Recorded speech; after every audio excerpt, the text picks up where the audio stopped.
Efésios 5, dos versículos 22 até 33. E nós vamos ler todos juntos, com a igreja do Senhor. Todos encontraram? Então leiamos. As mulheres sejam submissas ao seu próprio marido, como ao Senhor, porque o marido é o cabeça da mulher, como também Cristo é o cabeça da igreja, sendo este mesmo o Salvador do corpo. Como, porém, a igreja está sujeita a Cristo, assim também as mulheres sejam em tudo submissas ao seu marido. Maridos, amai vossa mulher, como também Cristo amou a igreja e a si mesmo se entregou por ela, para que a santificasse, tendo-a purificado por meio da lavagem de água pela palavra, para apresentar a si mesmo igreja gloriosa, sem mácula, nem ruga, nem coisa semelhante, porém santa e sem defeito. Assim também os maridos devem amar a sua mulher como ao próprio corpo. Quem ama a esposa, a si mesmo se ama, porque ninguém jamais odiou a própria carne, antes a alimenta e dela cuida, como também Cristo o faz com a igreja, porque somos membros do seu corpo. Eis porque deixará o homem a seu pai e a sua mãe, e se unirá à sua mulher, e se tornarão os dois uma só carne. Grande é este mistério, mas eu me refiro a Cristo e à igreja. Não obstante, vós, cada um de per si, também ame a própria esposa como a si mesmo, e a esposa respeite ao marido. Agora só os homens, nós vamos ler juntos, versículos 25 e 26. Vamos lá? Maridos, amai vossa mulher, como também Cristo amou a igreja e a si mesmo se entregou por ela, para que a santificasse, tendo-a purificado por meio da lavagem de água pela palavra. Vamos ler mais uma vez, agora com a voz de homem que os irmãos têm. Estou sentindo que alguns estão meio assim, lendo para dentro, né? Então, vamos ler, meu irmão, com vontade. Maridos, amai vossa mulher, como também Cristo amou a igreja e a si mesmo se entregou por ela, para que a santificasse, tendo-a purificado por meio da lavagem de água pela palavra. O texto vai continuar depois, mas eu quero nessa manhã tratar um pouquinho com os homens da igreja. Essa semana nós teremos a celebração do Dia Internacional da Mulher. Meus irmãos, nós vivemos numa época em que cada vez mais as coisas têm se tornado extremadas.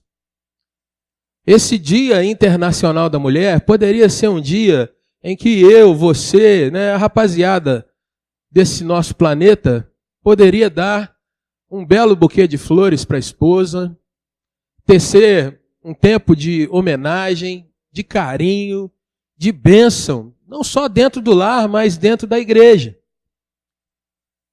Mas se você para ler um pouco o que tem acontecido no mundo, você vai perceber que esse dia, a cada ano, tem se tornado mais um dia de grito. Um dia para se dizer, olha, nós estamos virando o jogo e vamos assumir o poder. É um dia, irmãos, em que a gente para mais para pensar em luta, em desigualdade, em opressão, em reclamação, num sentido de demonstrar que tem muita coisa errada nessa nossa caminhada. E aí, irmãos, muitas e muitas vezes, a gente repara, e aí já não é mais o caso apenas desse assunto, a gente repara que a igreja se recolhe, não se abre para tratar de certos assuntos que lá fora muitos dizem que são ultrapassados ou são tabus e eles são rompidos não com princípios de ordem e princípios de boa convivência, mas sim com princípios de antagonismo, de eu contra você. Se eu não ganhar, você ganha. E assim nós vamos nos tornando uma humanidade cada vez mais envolvida em disputa e não em convivência. Nós temos nos tornado cada vez mais lutadores. E a gente sabe que isso não é bom. Esse texto que nós lemos, ele está num contexto muito bonito, porque se você observa o versículo de número 32, você vai ver que Paulo está falando de igreja. Ele não está aqui, irmãos, trazendo apenas um sentido que muitas vezes nós vemos, irmãos, de uma forma completamente distorcida do que é o objetivo final da palavra de Deus, alguns chegarem, tomarem para si, baterem dentro da mesa de casa e dizer, olha aqui, eu mando, eu governo, eu sou o chefe, ou eu sou o cacique. E essa palavra cacique, nesse caso, é apropriado porque a gente vê uma situação meio de índio mesmo dentro de casa. Quando nós olhamos para esse texto, o apóstolo Paulo está dizendo, olha, o mistério é muito grande, mas eu estou falando de Cristo e da igreja. Olha para o exemplo de Jesus Cristo para você entender o que eu estou falando nesse texto. Irmãos, nesses nossos dias, nós poderíamos abrir um tempo aqui falando de diversas questões sobre a masculinidade. Quantos hoje em dia não andam, de certa forma, inseguros? Porque a todo tempo o homem é atacado.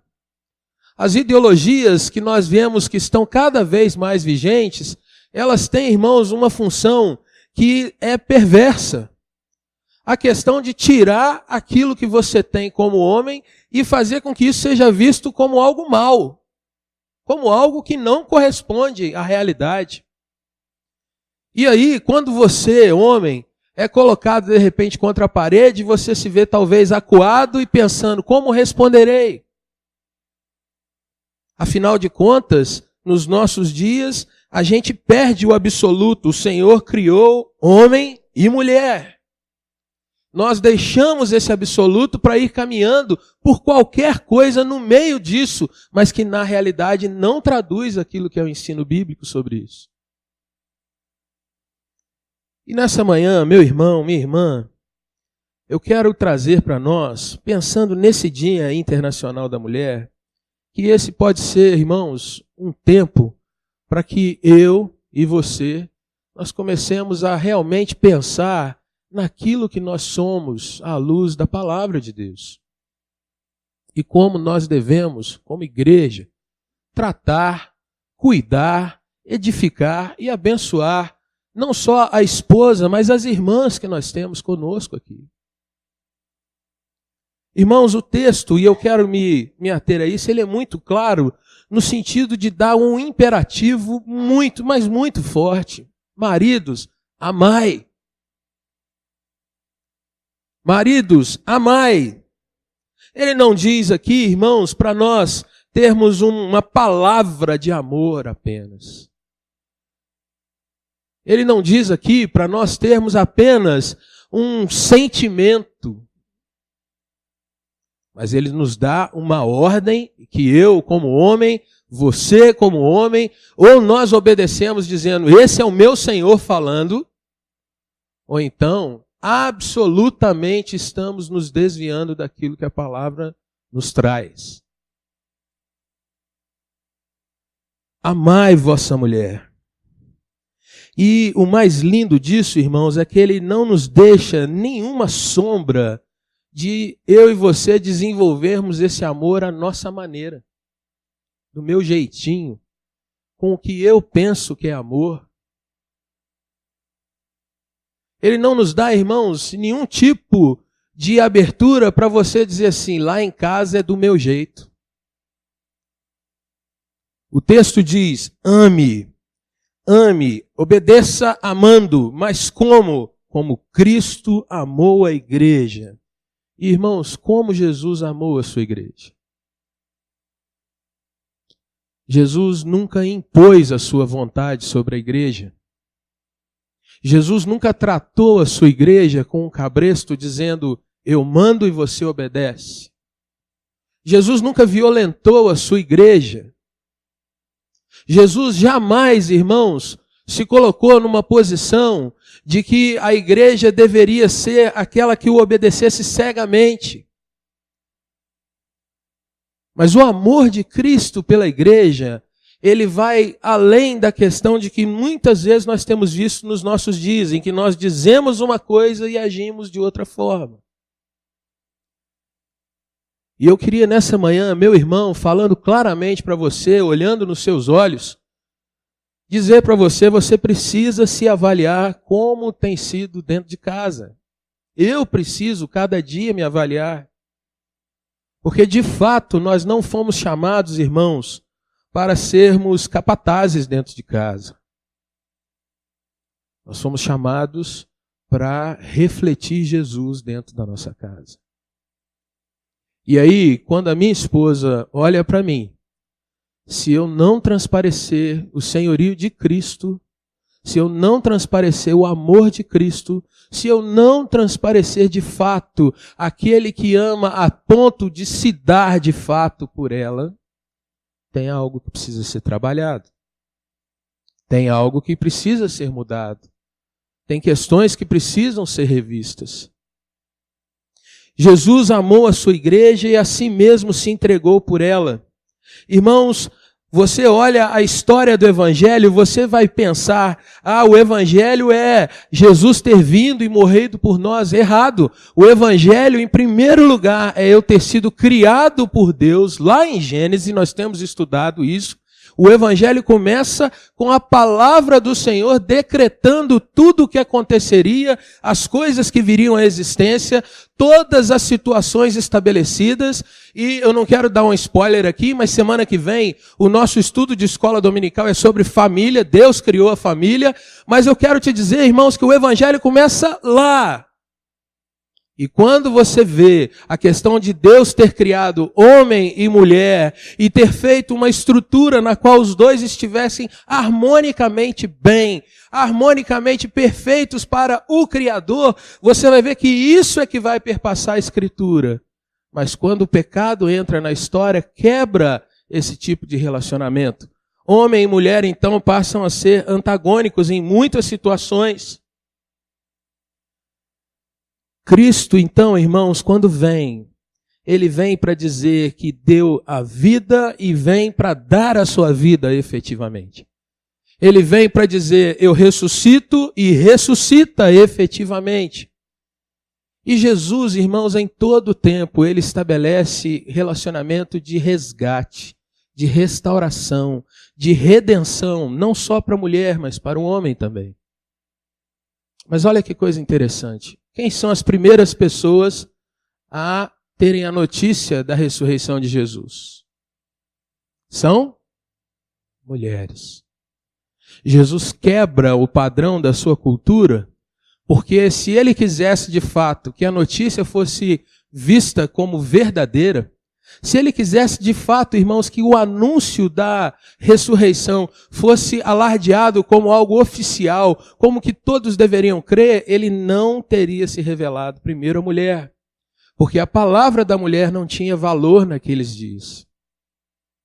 Mas o que Jesus faz? Em primeiro lugar, é para elas que ele se revela. E ele diz, vão e digam aos discípulos aonde eu estarei. Jesus é aquele, meu irmão, minha irmã, que quando se encontra com uma mulher, ao meio-dia, ele vai estar num lugar solitário, ele não só a respeita, como ele a resgata e traz salvação para aquela vida. E Jesus não oprime pela sua situação econômica, pela sua situação de não estar casada, mas já ter passado por 5 homens.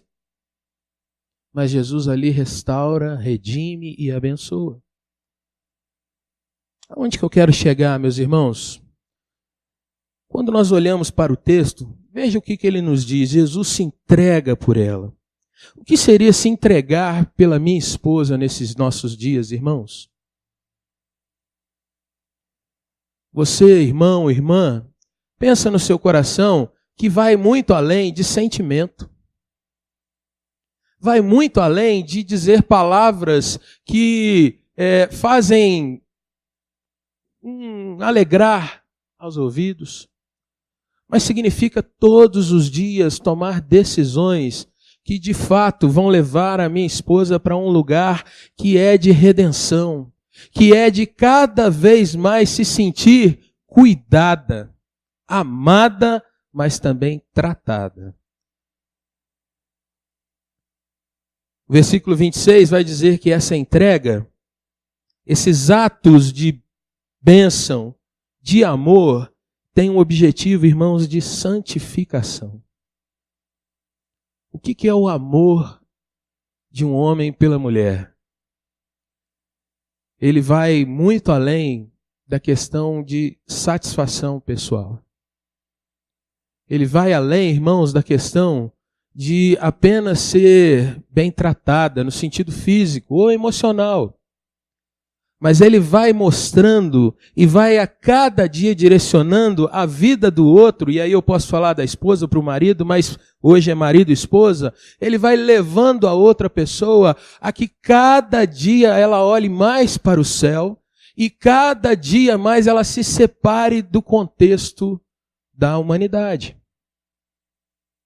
Se hoje o mundo está apontando para um lado, meu irmão, pode ter certeza que a igreja deve começar a direcionar o seu olhar para outro. Se o marido dentro de casa, ele tem um amor que é genuinamente cristão, a cada dia, a cada momento, a sua esposa vai sendo meio que revelada que o amor dele a aproxima de Deus. Ele leva a sua esposa a orar. E orar como? Agradecendo a Deus pela vida, pela bênção daquele homem dentro de casa. Por não só ela ter proteção, ter um dinheiro, alguma coisa nesse sentido, mas além disso ela tem alguém ali que de fato a redime no sentido de mostrar que mesmo o mundo estando mal desse jeito, dentro de casa ela tem um espelho daquilo que Jesus fez pela sua igreja. É aquilo que ele faz por ela também.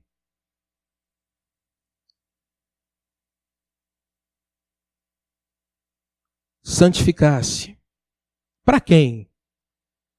Veja que Jesus não queria apenas que ele fosse visto. Mas quando você pensa na obra de Cristo e você lê, por exemplo, o Evangelho de João, você vai ver que Jesus diz o tempo todo: Pai, eu te glorifiquei na terra. E as pessoas devem olhar e glorificar o teu nome também.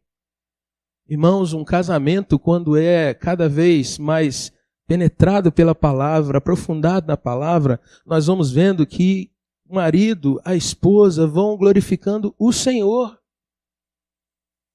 E isso traz, irmãos, uma noção de que o verdadeiro amor, ele não é egoísta. Ele aponta, ele leva o outro a amar o Senhor. E aí, meu irmão, vai uma pergunta que talvez mexa um pouco contigo. Dentro de casa, irmãos, nossas esposas, no tratamento que nós temos com ela, elas glorificam a Deus por nós? Ou às vezes elas gemem dizendo: Deus, tira esse fardo da minha vida? Às vezes elas oram dizendo: Senhor, converte esse miserável.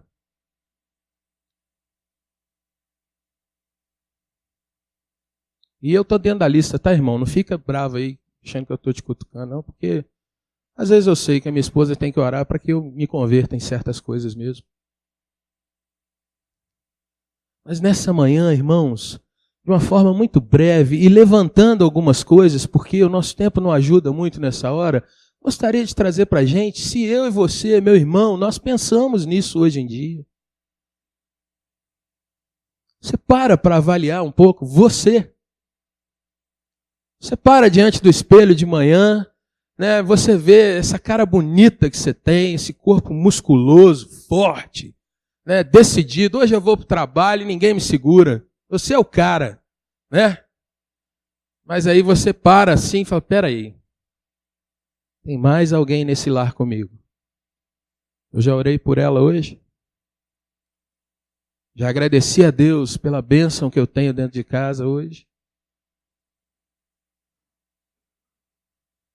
Às vezes a gente ora muito pelos filhos, né? Os pais assim, vê a ninhada dentro de casa. Senhor, que alegria, que presente que o Senhor me deu. Eu que fiz, oh, maravilha, né?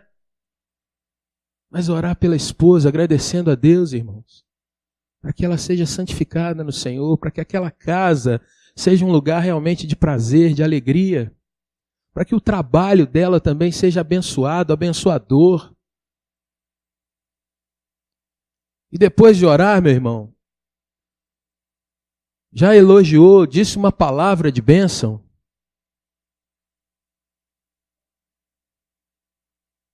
Quantas vezes, irmãos, nós perdemos grandes bênçãos por causa de pequenos gestos que a gente deixa? Eu volto para o texto, irmãos, dizendo que Jesus santificou a sua igreja para que ela glorificasse a Deus Pai. Aí o texto continua dizendo, tendo-a purificado por meio da lavagem de água, mas ele diz pela palavra, ou seja, há uma questão de que Jesus faz com a sua igreja, de que ela seja cada vez mais limpa por meio de aplicação da palavra de Deus. Ou seja, dentro da minha casa eu tenho que ser, irmãos, aquele que diz a palavra de Deus, que conhece um pouco a palavra no sentido de tratar disso com a minha casa. Eu não preciso ser um teólogo, mas pelo menos ter alguns versículos dentro da minha cabeça em que eu santifique o meu lar, em que eu diga isso para minha esposa, em que eu aprenda. Porque antes de mais nada eu não sou o dono, mas eu sou o servo do evangelho dentro da minha casa. E o texto vai dizer, irmãos, no versículo 27, uma coisa gloriosa. Ele diz, para a apresentar, ou seja, para entregar a sua igreja gloriosa, sem mácula, nem ruga, nem coisa semelhante, porém santa e sem defeito. Meu irmão, eu vou usar uma figura aqui, que é o que Jesus está fazendo com a igreja, mas veja, quantos de nós não queremos uma esposa sem ruga? Né? Quantos de nós não queremos uma esposa santa, sem defeito? Mas veja que isso é resultado da entrega de Cristo. E não de Jesus obrigar que a igreja faça isso. Meu irmão, o reflexo é imediato. Quando você se entrega pelo seu lar decididamente, não é algo que você faz por pressão, não é algo que você faz dizendo assim, lá na igreja o pastor falou, agora eu tenho que te dizer eu te amo, né? Mas dá uma de chavada, faz de conta que você não ouviu nada, e hoje você começa a fazer um tratamento diferente. Faz de conta que eu não falei nada para você, mas você hoje falou assim, tive uma revelação. E aí eu quero te dizer que te amo. Preciso dizer que eu te amo, né? Mas veja, quando nós queremos uma igreja abençoada e abençoadora, nós nos lembramos de quem é a igreja. Sou eu e é você. Nós somos igreja. E muitas vezes, irmãos, a gente fica assim, a igreja não faz isso, a igreja não faz aquilo, e esquecemos que nós é quem somos a igreja. E às vezes nós estamos dentro da nossa casa, olhamos as coisas e pensamos, isso aqui não está bom, isso aqui não está bom, isso está bom. Você esquece que você é o dono da casa. Que a casa é sua. Que a esposa é sua. Que o marido é seu. Mas hoje não é dia de mexer com as irmãs. Assim também os maridos devem amar a sua mulher como ao próprio corpo. Meu irmão, a gente está careca de dizer aquele adágio popular aí, né? O que você quer que o outro te faça, faça isso também e tal. Mas quando a gente vai para a Bíblia está dizendo, marido, ame sua mulher como você ama a si mesmo. Trate sua esposa como você, de fato, gostaria de ser tratado. Não quer dizer que ela te trate bem e você vai responder aquilo, mas seja você o iniciador desse negócio. Dê o primeiro passo.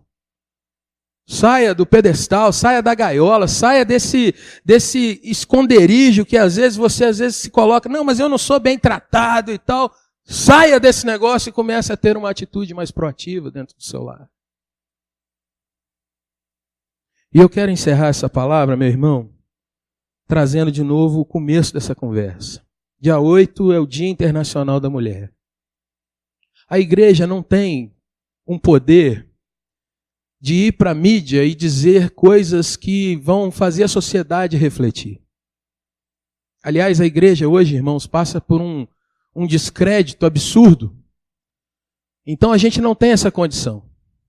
A igreja também não tem condição de ir para as ruas para falar sobre esse dia, de como nós vemos biblicamente a questão de honrar as mulheres e tratá-las como verdadeiramente devem ser tratadas, ou seja, amadas, redimidas, de valor que excede o entendimento da nossa mente, da nossa alma muitas vezes.